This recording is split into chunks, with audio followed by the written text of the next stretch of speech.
Okay, let's unpack this. There's this question, and it's not just philosophy anymore. It's jumped right into physics labs, MIT, Oxford, even tech boardrooms. Right. Is our reality, I mean, everything, this conversation, the world, is it all just a giant, super detailed computer simulation? It's a fascinating, almost unsettling question people are taking very seriously now.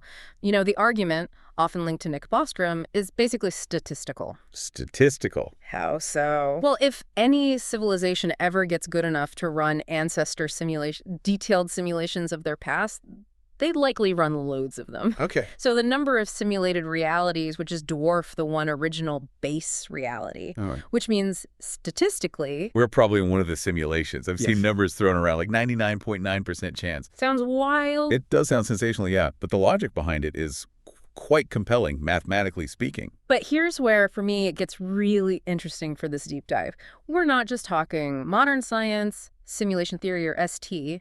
We're actually connecting this very digital age idea to wisdom that's, what, 2,500 years old? Yeah. Buddhist philosophy. Exactly. And that's our mission today, to lay simulation theory side by side with core Buddhist ideas, Maya, karma, nirvana. And see if this ancient roadmap maybe gives us the cheat codes to navigate this reality, especially if it is some kind of program. Precisely. And this isn't just, a mental puzzle for academics. We think this offers something really practical for you, the listener. Absolutely. If you can genuinely start to frame your everyday life, your job, your stress, even suffering, through this simulation lens. It acts like a buffer, Right. a shield Yeah. against that constant low-level anxiety. It could offer a radically less stressful way to just be. A different operating system for your mind, perhaps? Okay, so let's build the foundation. Simulation Theory 101, what's the basic pitch? The core idea is that the physical world you perceive isn't the fundamental layer of reality. It's an incredibly advanced computer simulation. Run by who? Future us, aliens. Potentially future humans, yeah, or maybe some other form of intelligence entirely. Think of it like an immersive game, so perfect, so total, that we've completely forgotten we're players inside it. Got it. Now, the Buddhist parallel. It's immediate, and it's centered on the concept of Maya. Maya. I usually hear that translated as illusion. It is, but illusion can be a bit misleading in English. It's not just like a mirage, something fake that vanishes. It's more like image projection. Image projection. Yeah. Hang on, that sounds incredibly modern, like computer graphics. Doesn't it? It's a striking parallel. Maya suggests the world we sense, everything coming through sight, sound, touch, isn't the ultimate truth. It's a construct, a highly complex projected image. So both ST and Buddhism agree a reality is constructed, projected, not the real. That's the core convergence, yes. The experience within the projection feels real. The pain hurts, the joy feels good, but the underlying environment is seen as a kind of temporary, sophisticated construct. Okay, but if the world is a construct, this is where ST hits a wall for me, the game maker problem. Who's running the simulation? You need some kind of supercomputer, some external architect. And that's the crucial divergence. It's where Buddhism offers a really elegant alternative, you might say. How so? Buddhist thought, particularly certain schools, generally doesn't posit an external creator god or a simulator. Instead, reality is seen as a process generated internally. Internally. Generated by what? By the mind itself. Right. By consciousness, or vijnana, and by the momentum of our past actions, our karma. It's a participatory reality generated from within, not projected from without. Wow, okay, that's a huge difference because that avoids the infinite regress problem, doesn't it? It absolutely does. That's the classic turtles all the way down issue for ST. If we're in simulation alpha, who simulated alpha's creators? Right. And who simulated them? It's an endless loop. But if the reality you experience is, as some texts phrase it, a projection from the seeds of your own karma, meaning generated by your own mind and conditioning, you don't need that external architect. The loop closes. It originates from consciousness itself. So no external creator, but there must be rules, internal rules. Every game needs rules. Exactly. Which brings us to karma and samsara, the cycle of rebirth, but maybe seen through this digital lens. Precisely. Karma in this framework isn't fate or divine punishment. Think of it as the program's code, the governing logic, the algorithm dictating cause and effect within this simulated reality. So my actions, my thoughts. They're inputs. They're inputs, yeah. Yeah. Your thoughts, words, deeds, they generate outputs according to the system's rules, shaping the reality you experience now and, well, next. And if karma is the algorithm, then samsara, the cycle of rebirth. That's like starting a new game. You're moving to a new level based on your old score. That's a very good analogy. Or maybe spawning a new avatar. Interestingly, some simulation theory proponents even talk about a kind of data persistence for consciousness, a karma baggage that carries over. Like a save file.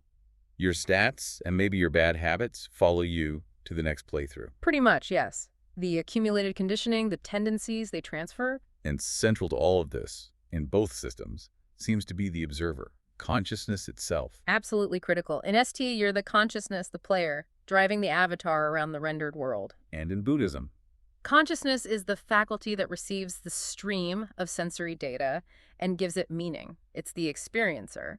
But crucially, it's also the part that's supposed to recognize the constructed, conditioned nature of that data stream. so the main problem, the reason we suffer in this game, is forgetting we're the player. Yeah. This is avijja, ignorance. That's the core issue, yes. Avijja, forgetting the nature of the game. There's that great analogy. Like a fish that doesn't know it's in water because it's completely surrounded by it. We think the game is reality. Exactly. And then we get disastrously fixated on the in-game stuff.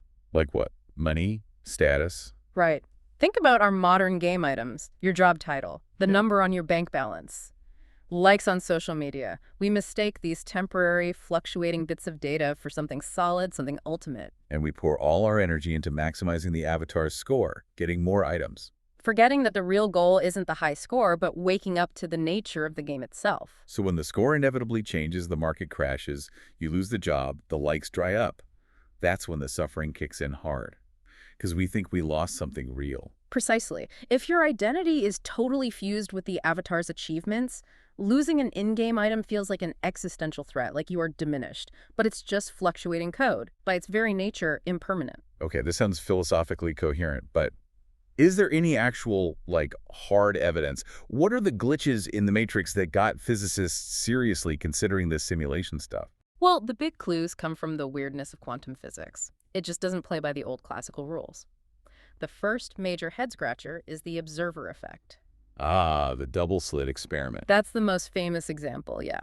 Put simply, tiny particles like electrons act like spread-out waves of possibility until you try to measure them, to observe them. And then what happens? The moment you observe, poof, they snap into behaving like definite, solid particles with a specific location. It's as if the act of looking forces reality to make up its mind. Which is bizarre because it suggests consciousness affects the physical world. It challenges our basic assumptions, for sure, but the ST explanation is surprisingly practical. It's about resource management, processing power. Resource management, like in a video game. Exactly. Why would the simulation waste resources calculating the exact state of every single particle in the universe all the time? It's inefficient. So it only renders the details when a player and observer actually looks. That's the hypothesis. It calculates or renders the particle's state only when needed, only upon observation.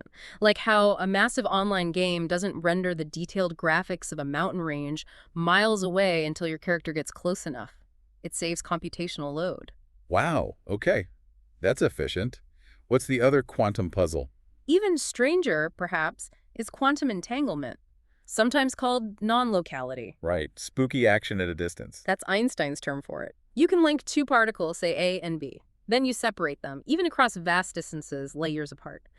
If you measure a property of particle A, you instantly know the corresponding property of particle B.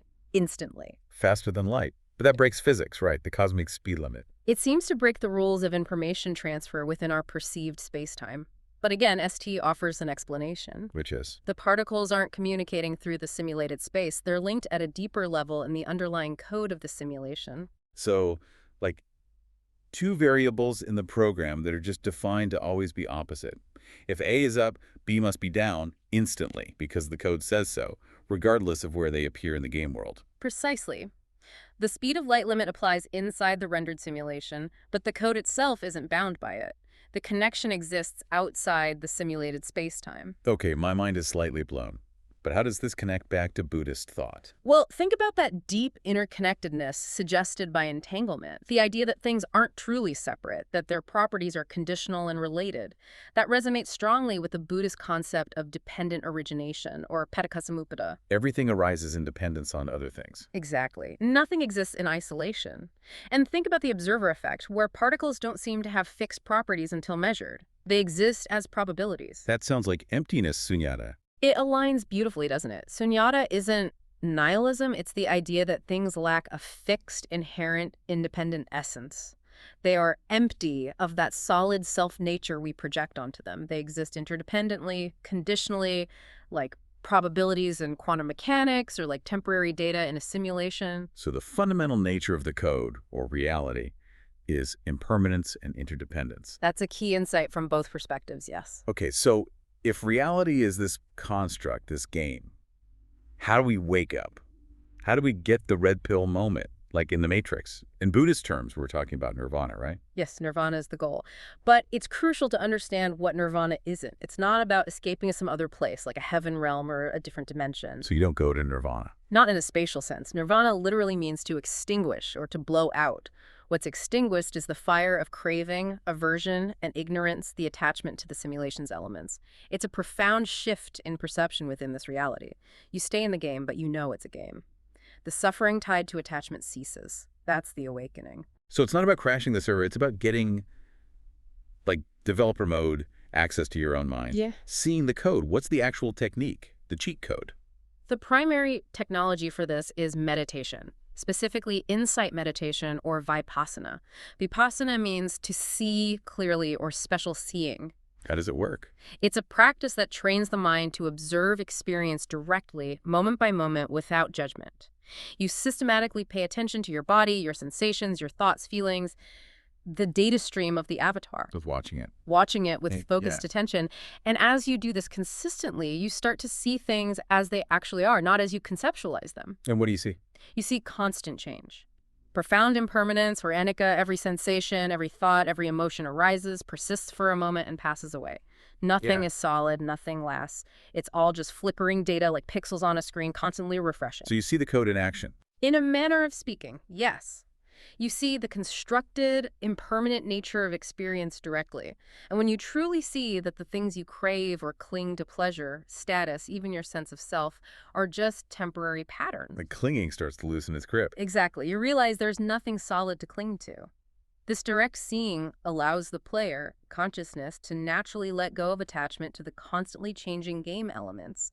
And less attachment means less suffering when things inevitably change. Okay, let's make this super practical. If the world is a game or an illusion, how should we live? Should we just, stop caring, check out? Definitely not. That's a common misunderstanding. Neither modern ST proponents nor Buddhist ethics suggest apathy. In fact, they often emphasize the opposite. Oh, so Well, look at someone like Thomas Campbell, a physicist who developed his own simulation theory he calls my big toe. He argues the whole point of the simulation, the game, is evolution. Specifically, the evolution of consciousness towards lower entropy states, which he equates with love, cooperation, and unity. reducing disorder, increasing connection. Yes.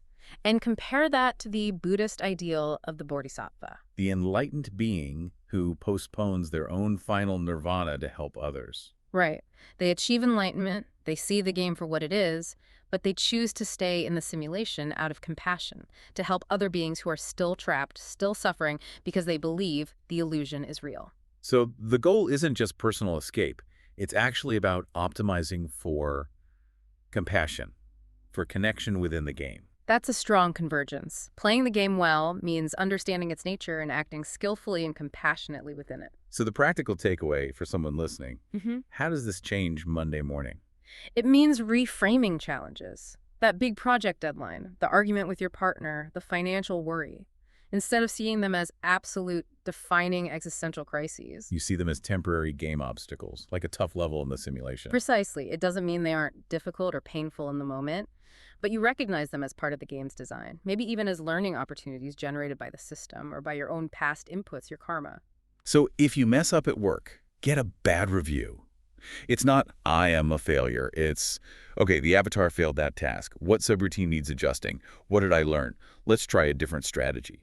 Exactly. You decouple your fundamental sense of self-worth from the avatar's fluctuating stats and goals. You still strive, you still try to play well, maybe even achieve excellence within the game's parameters. But if you fail around, lose some in-game currency or status points. You don't have to collapse into crippling self-blame or despair. You can analyze the gameplay, learn, and play again, maybe with more wisdom or skill next time. The non-attachment to the temporary results is what drastically reduces the suffering. It really shifts the focus from the outcome to the process to the learning. And interestingly, both the modern physicist exploring ST and the ancient Buddhist sage arrive at a similar conclusion about how to know this. It comes down to self-verification. You have to see it for yourself. Yes.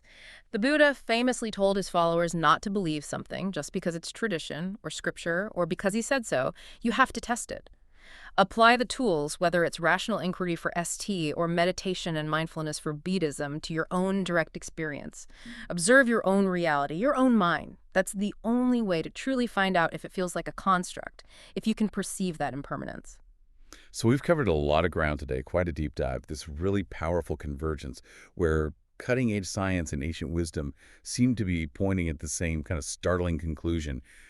The reality we take for granted might be a construct. We looked at the logic karma as code, Maya as rendering. We touched on the potential evidence, those quantum glitches, the observer effect. And we explored the proposed solution, Vipassana, seeing clearly as a path to developer mode, to awakening within the game. Which leaves us, and leaves you, the listener, with a final, perhaps provocative thought to reflect on. Okay, let's hear it. If it's possible, even plausible, that everything you experience, every joy, every sorrow, every challenge, every relationship is, in some sense, a temporary calculation, a transient pattern designed to teach you something fundamental, perhaps about connection, impermanence, compassion, or the nature of consciousness itself. Yeah. And if you accept that you are the consciousness operating this avatar within this intricate learning system, then the really important question becomes, what is the single most valuable lesson you have yet to learn from the specific game you are playing right now?